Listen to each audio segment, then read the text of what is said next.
Hello বন্ধুরা, তো আজকে তো জামাই ষষ্ঠী।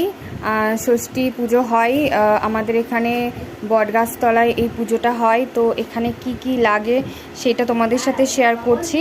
এটা আমার মা বানিয়েছে, দেখো ধনুক, পাখা, ধনুকটা পাখা, এটাকে হয়তো বারুণ বলে বা ঝাড়ু বলে। এটা হচ্ছে বাঁশের পাতা, বাঁশের কুঞ্চি দিয়ে বানানো, আর কলা গাছের ওই খোসাটা দিয়ে বানিয়েছে। আর এখানে কিছু পাঁচ ফল লাগে, তার জন্য এখানে একটা পাতিলেবু নিয়ে নিয়েছে, আর বোটা শুদ্ধ লাগে, তাই এখানে একটা বাতাবি লেবু নিয়ে নিয়েছে। আর নিয়েছে পেয়ারা, আর তার সাথে রয়েছে খেজুর, আর রয়েছে জাম। তো ছোটোবেলায় আমরা এইগুলো আগে জোগাড় করতাম, এখন তো বিয়ে হয়ে গেছে, এখন মাই জোগাড় করে নেয়, বাবা করে দেয়। তো এইগুলো সমস্ত কিছু নিয়ে গিয়ে ওই বটগাছতলায় পুজো দেবে আমার মা। আর ওখানে দুধ কলা ঘষতে হয়, আম